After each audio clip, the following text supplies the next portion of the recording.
प्रिय भारतवासियों, नमस्कार।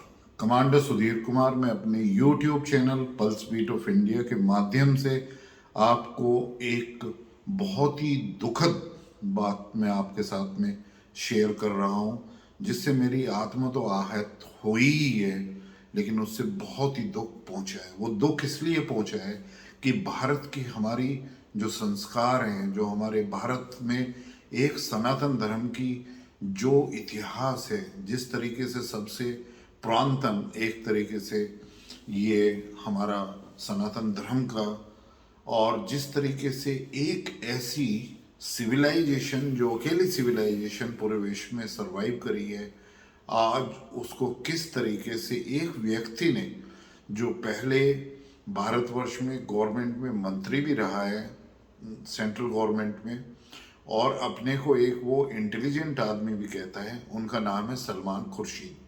सलमान खुर्शीद ने एक बुक लिखी है, और उसने उस बुक में जो है वो एक तरीके से हिंदुत्व का जो सिनोनिम और जो उन्होंने तुलना करी है वो करी है कि हिंदुत्व एक बोको हराम की तरह से या आईएस की तरह से एक टेररिस्ट ऑर्गेनाइजेशन है। देखिए, ये आदमी, मैं कहना चाहूँगा कि कैसे तो मंत्री बना, और क्या इसकी औकात है, क्या ये अपने आप को सोचता है कि ये इस तरीके से खुलेआम अपनी एक पुस्तक के द्वारा वो हिंदुत्व को गाली दे सकता है। लेकिन ये एक वर्ग के काफ़ी लोग हैं, और उन्होंने यही देखा है। आज़ादी जब हमें भारतवर्ष को मिली या पाकिस्तान को मिली, तो उस टाइम दोनों के जो प्रधानमंत्री हुए वो इतने निकम्मे और निठल्ले एक तरीके से साबित हुए हैं कि उन्होंने दोनों तरफ सिर्फ अपनी सुविधाओं के ऊपर ध्यान दिया है, अपने लोगों को ध्यान दिया है, और उसी तरह की व्यवस्था को उन्होंने आगे बढ़ाया। और यदि मैं कहूँ कि उनका जो सारा ध्यान केंद्रित था वो ये था कि विलासता में डूबकर जितना वो प्रयोग अपने देश के जो हमारे साधन है उनका हम किस तरीके से उपयोग कर सकते हैं, किस तरीके से मालदार बन सकते हैं, किस तरीके से अपने साथियों का साधन आगे बढ़ा सकते हैं। तो इसी तरीके के लोग दोनों तरफ, भारतवर्ष में भी और पाकिस्तान में भी ऐसे ही लोग बढ़ते गए, और उन्होंने अपीजमेंट पॉलिटिक्स को पहले से ही बढ़ाया। ये अपीजमेंट उन्होंने माइनॉरिटी की करी। आप देखिए किस तरीके से हज यात्रा में सारा का सारा खर्चा भारतीय गवर्नमेंट वहन करती है, किस तरीके से ट्रिपल तलाक जो जिसको अब ख़त्म करा गया वो चल रहा था, एक व्यवस्था चल रही थी। इस तरीके से अनेक ऐसी चीज़ हैं जहाँ पे उन्होंने माइनॉरिटी को अपीजमेंट किया, और अपने चारों तरफ एक ऐसा घेरा तैयार करा ऐसे लोगों का जो भारतवर्ष को एक तरीके से गाली देते रहे और वो भारतवर्ष का अपमान करते रहे। तो मैं तो यही कहूँगा कि भारतवर्ष को आज़ादी शायद उन दिनों उस टाइम पर नहीं मिली। भारत को आज़ादी यदि संक्षिप्त में मैं बताऊं तो शायद 2014 के बाद ही मिली। वो इसलिए मैं कहना चाह रहा हूं कि भारतवर्ष आज एक उस तरफ बढ़ रहा है जो हमारी सनातन धर्म की परंपरा है, जो हिंदुइज्म एंड हिंदुत्व जो सनातन धर्म पर टिकी हुई है, जो उसका पिवोट है सनातन धर्म, उसके अनुयायी हम लोग हैं। हम 100 करोड़ से ऊपर हैं। हमारा एक गौरवपूर्ण इतिहास है जिसमें हमारे महर्षि और योगियों ने ऐसी ऐसी चीज़ें लिखी हैं। आज आप देखिए, गीता एक उत्तम ग्रंथ है। उपनिषद और जिस तरीके से वेद लिखे गए हैं, ये इन सभी में, उपनिषद में सारे के सारे, यदि आप देखें, जो बहुत ही दार्शनिक लोग हुए हैं, जो बहुत ही इंटेलेक्चुअल लोग हुए हैं, नोबेल लॉरेट हुए हैं, काफ़ी लोगों ने जो दूसरों देश यूरोप से या जो पर्शिया से या यूएसए से या चाइना से, काफ़ी लोगों ने भारतवर्ष का जो है ना, वो हमारा जो पास्ट है उसकी प्रशंसा करी है, और ये बताया है कि उपनिषद एक तरीके से सबसे श्रेष्ठ ग्रंथ है। हमारे जो वेद हैं उसमें ये बताता है कि हिंदुत्व जो हिंदुइज्म है सनातन धर्म पे बेस, वो सबसे उत्तम धर्म है। और यही इसी की वजह से Hinduism is a way of life. यहाँ पर ये पहले से ही सेकुलर है, इसमें सभी लोगों की परिकल्पना करी गई है, सभी लोगों को बराबर समझा गया है। और इसीलिए भारतवर्ष में कभी भी ये, जब अखंड भारत था उसमें ये मुद्दा नहीं रहा है, क्योंकि अखंड भारत एक तरीके से सेकुलर देश था।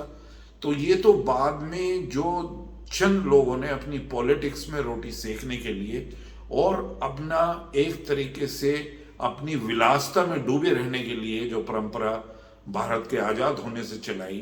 तो यहाँ पर मुझे एक चीज़ याद आ रही है कि देखिए, आज एक कहावत कही जाती है, मेरा भारत महान, 100 में से 99 बेईमान। ये कहावत अभी 2014 के बाद में कम होनी शुरू हुई है, क्योंकि हम ईमानदारी की तरफ बढ़ रहे हैं।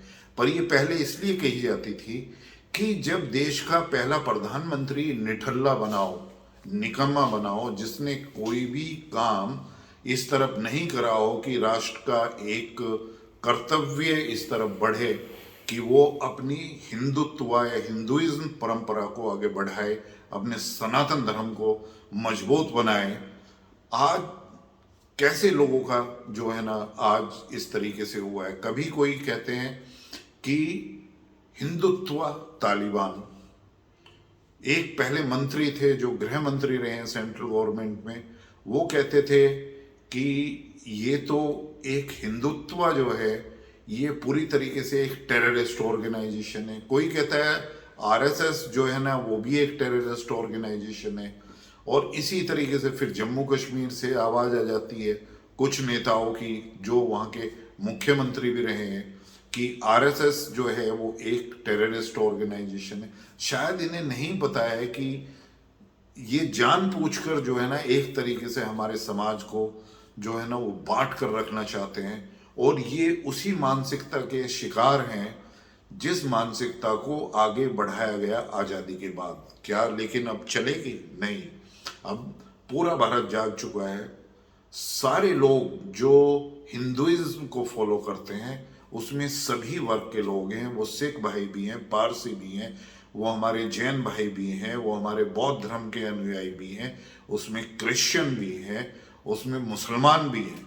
लेकिन ये एक जिहादी मुसलमान के फंडामेंटलिज्म आइडियोलॉजी को जो आगे बढ़ाने की लोग बात कर रहे हैं, जो आज ये कह रहे हैं कि राष्ट्रीय स्वयंसेवक संघ या हिंदुत्व वो बोको हराम या आईएसआईएस से की तरह का ऑर्गेनाइजेशन है, ये बहुत ही भद्दा मजाक है।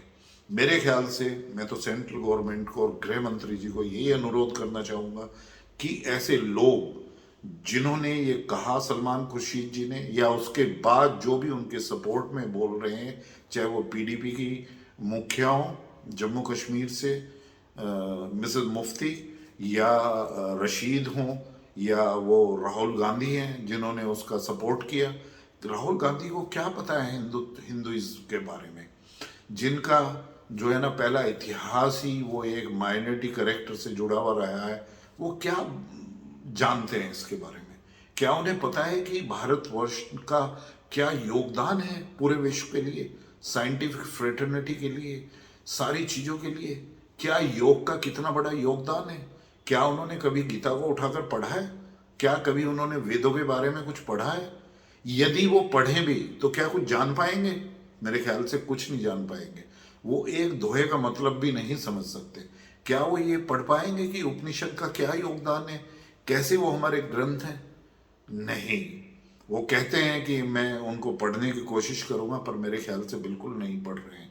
जिस तरीके से आज उन्होंने सलमान खुर्शीद का जो है ना समर्थन किया है, और जिस तरीके से उन्होंने हमारे सनातन धर्म को गाली दी है, और ये बहुत ही सोची समझी एक साजिश है हमारी सोसाइटी को डिवाइड करने के लिए।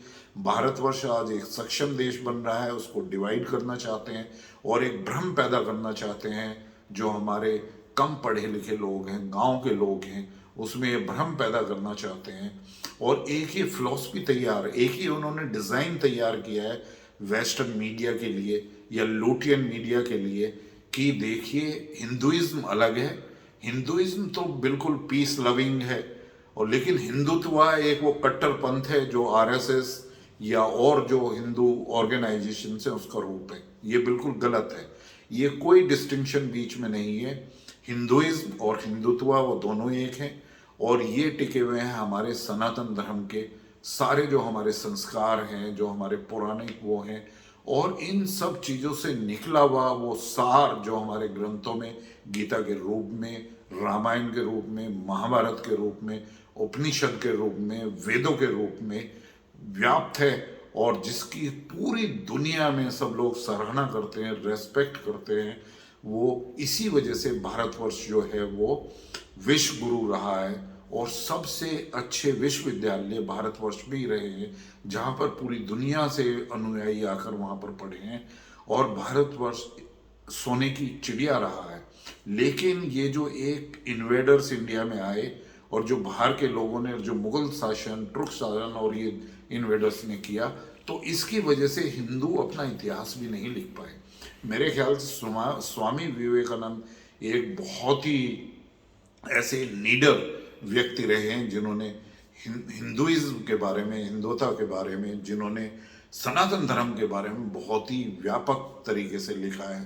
तो आज उसी के बारे में मैं सभी अपने भारतवासियों से अनुरोध करना चाहूँगा कि आप एक मिलकर, एकजुट होकर ऐसे व्यक्ति को चिन्हित करिए, उनको कंडेम करिए, जरूरत पड़े कोर्ट में जाइए, जरूरत पड़े गवर्नमेंट के सामने ये बात रखिए कि क्यों नहीं ऐसे व्यक्तियों को, जो हमारी एक विरासत है, जो हमारी सबसे पुरानी एक सभ्यता है, जो हमारे संस्कार हैं, जो हमारा सनातन धर्म है जिसके ऊपर हम टिके हुए हैं, वो विशाल एक परंपरा है, वो एक ऐसा अमिट हमारा विश्वास है कि वो सबसे श्रेष्ठ है।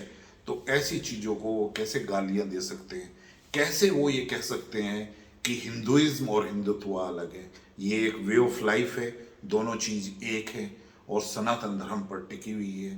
तो ऐसे लोगों का हमें मुंह बंद करना होगा, उनके खिलाफ यदि कानूनी कार्रवाई है वो भी हमें करनी होगी। और मेरी भारतीय गवर्नमेंट से और स्टेट गवर्नमेंट से यही है कि ऐसे लोगों के बुक का प्रचार उसको एकदम से रोका जाना चाहिए। इस बुक को एकदम से इस पे बैन लगना चाहिए और इनके खिलाफ कोई ना कोई केस जरूर होना चाहिए। और गवर्नमेंट में, पार्लियामेंट में यदि ज़रूरत पड़े तो ऐसा बिल भी पास होना चाहिए जो हमारी परंपराओं को, जो हमारी आस्थाओं को, जो हमारे सनातन धर्म का जो एक विशाल स्वरूप हो उसको गाली ना दे सके और हमारे भारतीय समाज को डिवाइड ना कर सके। यदि आपको ये वीडियो पसंद आया है तो आप उसको लाइक करिए और इस चैनल को सब्सक्राइब करिए, पल्स बीट ऑफ इंडिया। और आप ही नहीं, आप अपने सभी साथियों के साथ, भारतवासियों के साथ इस चैनल को, मैं आपके सामने ऐसे विषय बार बार लाता रहूँगा। धन्यवाद।